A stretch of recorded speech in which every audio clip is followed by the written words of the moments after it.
Chers téléspectateurs fidèles de l'émission L'étant longtemps, nous finissons aujourd'hui dans Baie du Cap pour nous cause une personnalité qui marque l'histoire de Maurice certainement, mais aussi quelqu'un qui fait une autre personnalité de cette époque, un voyageur, un cartographe qui marque l'histoire du monde et surtout de l'endroit que l'Australie trouvait aujourd'hui, parce que pour un Australien, il y a une très grande personnalité. Alors la personnalité, le capitaine Matthew Flinders, nous devons un monument qui est érigé ici, qui est dédié à lui-même.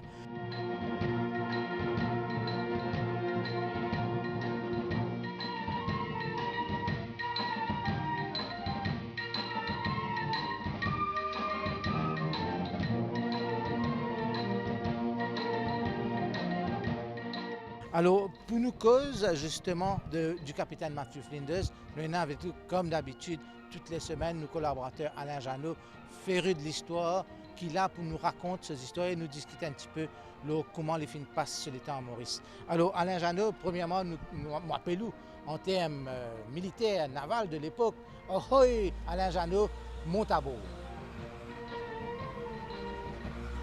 Ahoy Linley, ahoy à tous nos téléspectateurs.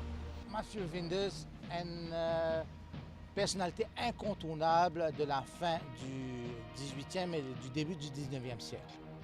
Et oui, absolument. Là, nous devons un des plus grands navigateurs, explorateurs et aussi grand commandant bateau, qui fut né en Angleterre, dans un petit endroit qui s'appelle Donington. Dans une famille de chirurgiens, son papa était un chirurgien. Il est né le 16 mars 1774. Ce bonhomme papa a envie de devenir chirurgien pareil comme lui. Alors, il commence par travailler apothicaire, après il dit non. Matthew Flinders a un caractère fort, il est déterminé, il est obstiné et il est influencé par un roman de l'époque, Robinson Crusoe, qui est publié vers les 1716-1719 par là, et qui, comme on connaît, ou même raconte l'aventure d'une personne qui finit perdue loin de l'île et qui faisait des bruits tout seul et qui par la suite finit connaître beaucoup de pays. Et donc, les voyages, l'aventure, ça interpelle Matthew Flinders. Et à l'âge de 15 ans qu'il y fait, c'est le moyen de voyager, c'est rentrer dans la marine. Donc, à l'âge de 15 ans, il rentre dans la Royal Navy. Au bas de l'échelle, imaginez-nous, ou papa chirurgien, ou rentre au bas de l'échelle, ou commence au bas de l'échelle, et il prouve lui-même un garçon intelligent, intéressant, et il monte les échelons bien vite, il apprend bien vite. Et une affaire qui est important, connaît le Matthew Flinders, c'est que c'est quelqu'un de très, qui a une grande rigueur et il a un grand intérêt pour la précision.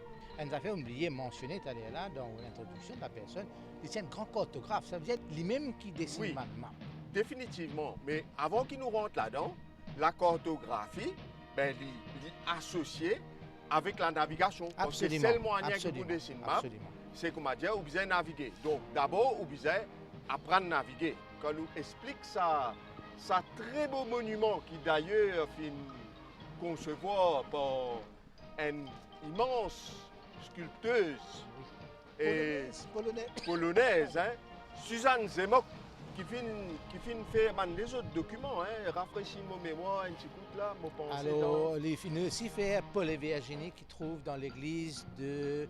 Dans la cour de l'église Saint-François. Exactement. Donc, il contribue ici un peu à immortaliser nos jolies histoires. Pan britannique, je tenais une tradition de la marine, comme on dit, qui est très valorisante. D'ailleurs, c'est grâce un peu à sa tradition-là qui, un petit île perdue un peu en retrait du continent européen, finit arrivé quelque part. Et il y a un rayonnement comme ça dans les mondes entiers. Absolument. C'est la marine. Donc, nous fermons sa parenthèse là, ici. Donc là, nous continuons justement. À 15 ans, il rentre dans la marine. Et là, il monte les échelons, comme on fait dire. petit à petit, N par N, puis les caves arrivent quand ils ont vient arriver et faire justement sa voyage là. Exactement. Et il commençait, comment dire, au bas de l'échelle, il travaille un bateau qui fait le va-et-vient entre Tahiti et les autres colonies britanniques. Qui peut faire? Peut amener fric à pain. Right?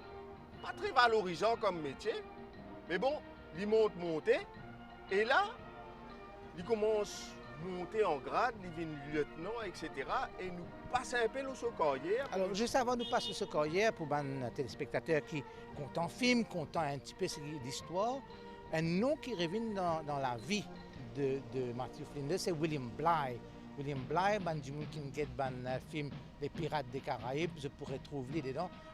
Matthew Flinders fait travail sous le commandement de William Bligh. Oui, il fait un travail sous le commandement de William Bligh, qui est un grand navigateur aussi, un grand capitaine. Et aussi, il fait un travail ensemble avec George Bass. Absolument. Hein? Et ça, dans ce carrière, il est important parce qu'il fait joindre Mandimoun qui disait joindre.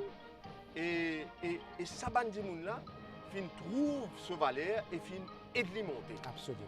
Et donc, ce n'est que vers la fin du XVIIIe siècle que Matthew Flinders monte un bateau pour aller dans les mers du Sud. Et là, il est le premier pour faire le tour de Tasmanie pour trouver qu'il y a une île. Absolument. C'est lui qui certifie qu'il y a une île. Qui certifie qu'il y a une île. C'est une de ces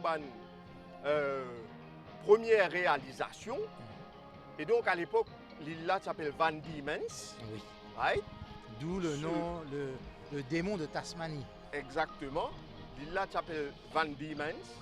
Il est bon qui nous dit aussi, qui dans à l'époque là, quand il monte le bateau Reliance, right? C'est là qu'il a gagné ce bon camarade de voyage, hein, qui s'appelle Trim.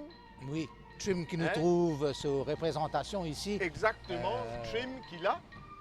Et qui fait, nous causer un sat là, je peux penser qu'il est un peu banal, mais Matthew Flinders était bien content de ça. C'était, comment dire, son compagnon de voyage. Et Trim est né dans sa bateau là. Alors, toujours nous rentre dans sa parenthèse là, Matthew Flinders est marié avant de faire sa voyage là. Oui, Matthew Flinders est marié avec son camarade d'enfance, hein, Anne Chappell. Il est marié en 1801. Et non pas sa voyage à ça, hein.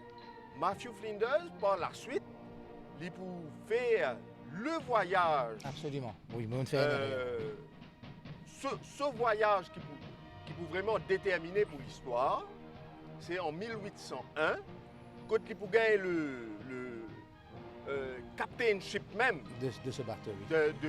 d'un bateau qui s'appelle The Investigator. Ce bateau-là, son rôle, il peut faire le tour de l'île continent même. Hein. Là, il peut aller dans une grande expédition, il peut faire le tour de l'île continent pour à la fois cartographier l'île, mais aussi pour comprendre un petit peu la flore, la faune, tout ce qui est un explorateur tu peux faire. Un gros travail. C'est ça qui nous peut faire. Là. Oui. Et en 1801, Flinders fait marier de son madame, et il était très amoureux de son madame. Il a envie, amène son madame à l'île au bateau. Mais, bonne personne qui est au bateau avec lui, je n'ai remarqué que madame là pas juste d'une visite l'île. Nous avons rappelé à l'époque. Une simple affaire là, hein. Il pas mettre un bonnet. Il pas mettre un bonnet. Tout à fait. Alors, quand on peut mettre un bonnet, ça veut dire qu'on peut venir d'une façon informelle, comme on dit, ou dans la case. Et ben, on finit soupçonner que madame là a l'intention de rester au bateau. Là, il y a une affaire qui est très importante qui peut dérouler à Portsmouth. Comme si le chef même de l'expédition, dit à Matthew Flinders, get ça, tu as besoin de choisir, mon garçon, entre te lead sa voyage là, sa expédition là, et ton madame. Un choix bien difficile. Un choix difficile, mais comment je finis dire où, Matthew Flinders, c'est quelqu'un qui est déterminé, qui est obstiné, tout de suite, il fait choix là, il choisit son expédition et il dit à son madame, mais j'ai besoin de toi dans 1 an, 2 ans. À l'époque, 1 an, 2 ans là, Oui, ça passe vite, comme dit Cosé. ça passe vite ça. Mais comment dire, il s'en compte sur le mauvais saut quelque part, Ah oui. Ah, oui. qui nous 1 an, il vient presque 10 ans. au cours de l'émission. Oui. C'est pratiquement après 10 ans qu'il pourrait joindre son madame. Le mauvais saut pour lui, mais le bon saut pour nous, Absolument. parce que nous absolument. finissons d'apprendre beaucoup.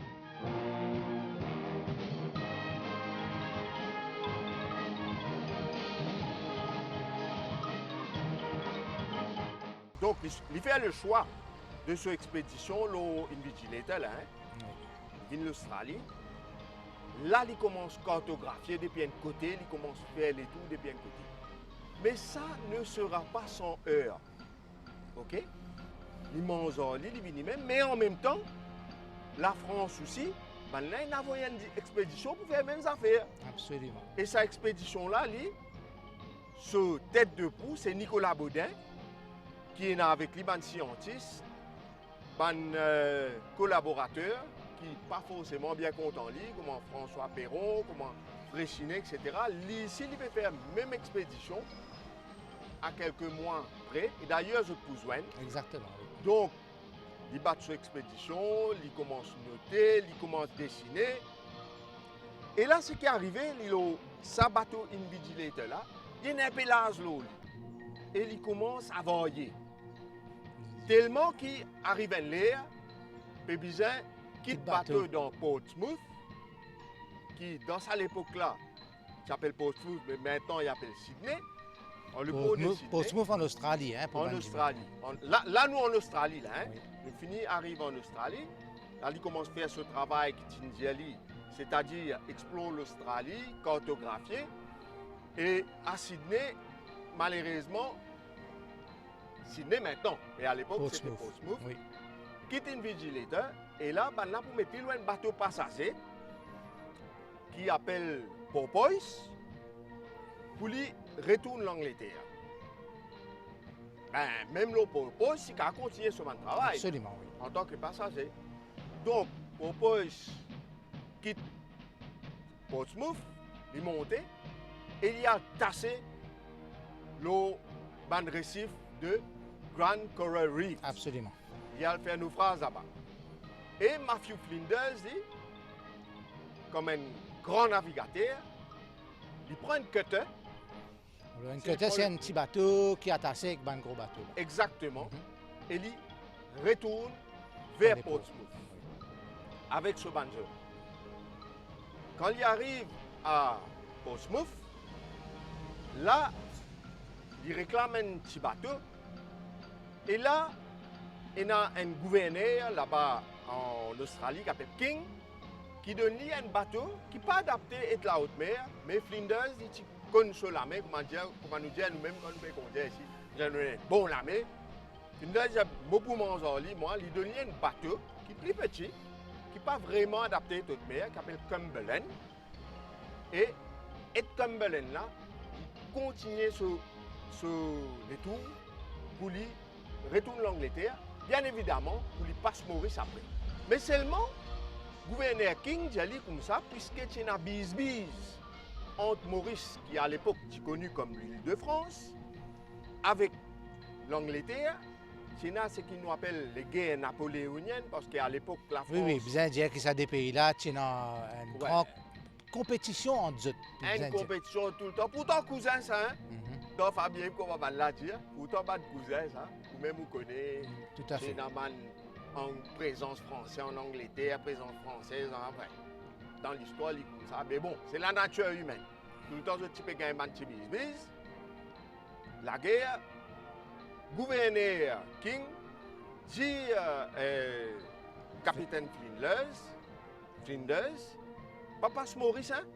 Parce qu'il est dans la guerre, ben là, pour faire un toit la bagarre, et tout le monde. Il dit non, mais moi différent, moi un scientiste. Et puis, il vient dire qu'il joint Nicolas Baudin. Exactement. Dans une place qui est maintenant connue comme Encounter Bay. Je finis un rapport très cordial. Je échange de documents aussi. Je échange de documents. Et plus tard, vous trouvez comment ça finit jouer, Contre comment on veut dire, un petit peu contre lui. Oui. Je n'ai son man document, je n'ai son man dialogue. D'ailleurs, c'est l'endroit que je suis là, Azodi, connu comme Encounter Bay en Australie. Tout à fait. Et tout ça, j'avais là écrit, à immortaliser ça.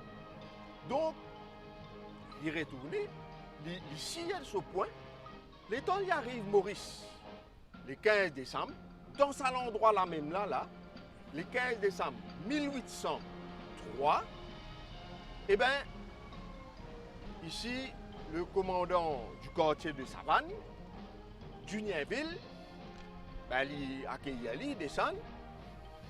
Juniorville, Manzali, ça joue là, parce que c'est deux rangs pareils. Et Juniorville, il y a comme ça, ben, pour Bizin, présente-toi avec Le gouverneur. le gouverneur, qui à l'époque appelle Charles Isidore Decamps, qui est militaire, qui fait prendre ce posting en août-décembre, et qui puisse montrer Ben oui. l'empereur qui lui peut faire l'ouvrage.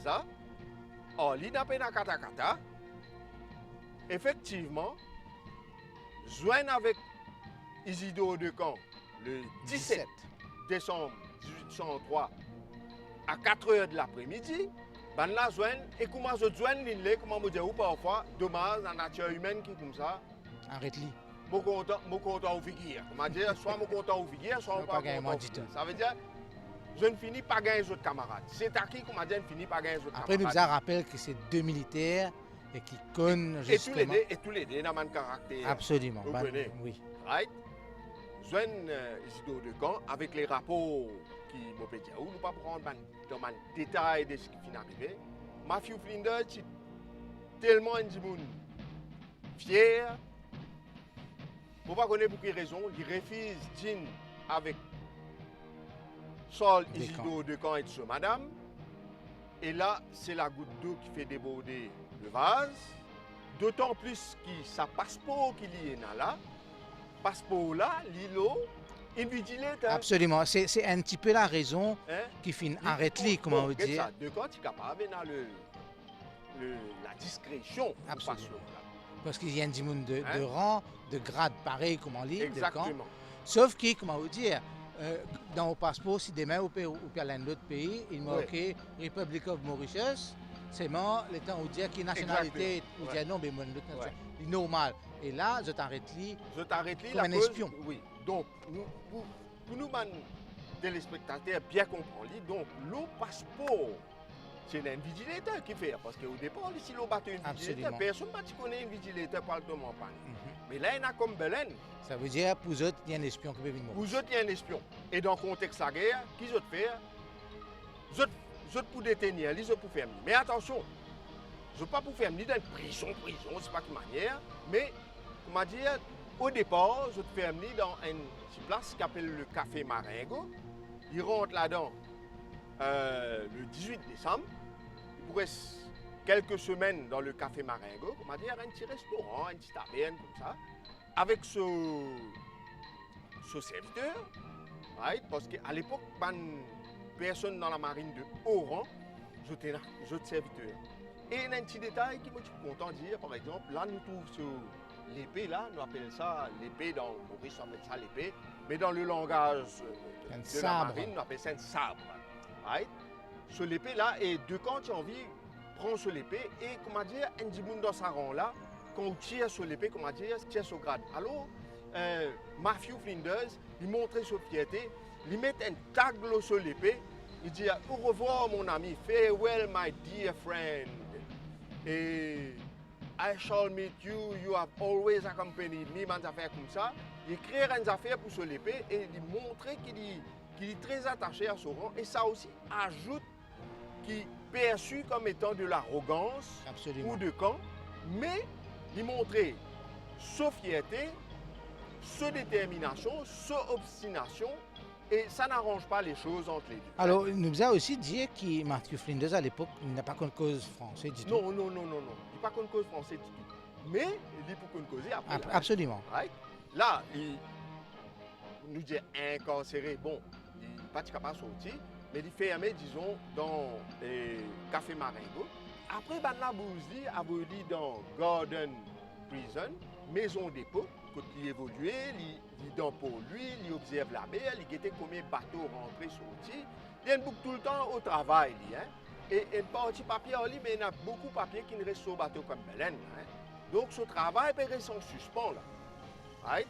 Et ça coupe à négocier pour gagner un peu de papier pour capable travailler. Et là, il a le droit de recevoir du monde de temps à autre. Et il y a une personne d'importance qui peut venir visiter, qui s'appelle Tommy Pito, qui est membre de la table ovale, qui est un des bandes privilégiés les plus respectés de Maurice, qui peut venir en 1804. Et je pourrais avoir un échange tout de suite, je peux compter aux autres camarades tout de suite parce que je partage des intérêts communs, comme la musique, comme la culture, comme même la navigation, etc. Je prends de grands camarades. D'ailleurs, pendant ce séjour à Maurice, quand il pourrait en résidence à La Marie, résidence surveillée, qui m'a vu là après, Tommy Pito, selon l'histoire, pour une visite plus de 34 fois. Absolument. Donc c'est une amitié. C'est une amitié durable. Et là, il commence à recevoir mal de visites, et ils vivent dans la maison dépôt. Et à un certain moment, vers les 1805, maintenant, il reste en résidence sur la propriété de la famille d'Arifat, qui se trouve à la Marie. Et là, quand il y a la famille d'Arifat, eh bien, c'est quelque part entre 1805 et 1810, quand il est libéré, à travers ce journal qu'il tenait, hein, tout le monde, personne de haut grade de la marine, tenir un journal, absolument. Nous pouvons avoir un tableau de la société mauricienne dans les dernières années de l'époque impériale française qui dure de 1803 à 1810. C'est très important parce que c'est un journal qui a 235 pages, 151 niveaux, il y a beaucoup de renseignements qui sont là-dedans. Et chez la famille d'Arifat, il est très bien reçu. Il y a ce pavillon, il y a ce serviteur, Ban d'Arifat avec lui entendu très bien. Son routine. Alors, justement, interrompons encore un petit ce sac toujours au lit? Non, ce sac n'est plus au lit là. Ce sac trim n'est plus au lit. Quand il rentre Maurice, eh bien, en 1803, il rentre Maurice, ce sac est avec lui, mais en 1804, ça disparaît. Ah. Ça disparaît, il met ça dans son journal, il pleure son chat, Trim, qui est là pendant toute sa épopée de circumnavigation de l'Australie là, qui est là quand il fait un naufrage, qui est là quand il change bateau, qu'il est dans les sacs qui mangent ensemble en lit, l'eau la table commandant, et tellement un mischievous sac là, qu'il écrit dans ce journal, hein, parfois, comme on dit, quand l'autre du monde peut manger, c'est pas qu'il était, ça là n'est qu'à sortir la pâte de coquin la viande dans vous, cette bande d'affaires comme ça. Et ça là, tu dormais avec lui, tout, hein. Dans le bateau, ça là, tu dormais avec lui. C'était comme on dit, canchon, c'est mis, hein. Et ça, il descend de Maurice, il vient dans lui, café Marengo, il vient dans lui jusqu'à Maison Dépôt, mais qui est arrivé en 1804, ça disparaît. Et là, il y a un trait de caractère de Matthew Flinders qui nous trouvait. Il est en colère, les chagrins et les pensées dans son esprit que c'est un esclave qui finit prend ce sac. Et il dit comme ça, il ne pas dire comme ça qu'il n'a aucun rancœur. Hein? Il dit comme ça, c'est sûrement un esclave qui te fait bien fin, qui ne prend toi trim pour lui manger. Donc il met ça à la fin. Qui montre où, comment dire, et moi pas quoi esclave, moi plutôt quoi, peut-être qu'il ça disparaît. Un chien, ou ça disparaît par lui-même. Oui, absolument. Mais tout en sachant que ça là, il tombe dans de l'eau, il nasse. Après, il est assez âgé aussi, quelque part. Parce que... Donc, pour nous, les téléspectateurs, vous connaissez qui dans Maurice, surtout nous bien contents des animaux, ça là tient ça tout honnête, se détient la patte des ventis blancs et tient un petit collier blanc. Là, côté tout ça là, l'eau, ça, monument là, partout côté d'un monument Matthew Flinders, où vous trouvez Trim à côté. Absolument. Il faut une partie Ils intégrale. font une partie intégrale de la vie de Trim.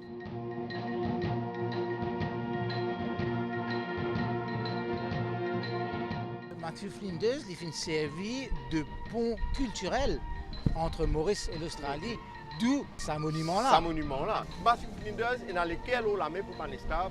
Pour l'année, par exemple, comme un esclave souhaite tout le monde, banane, il écrit ça dans ce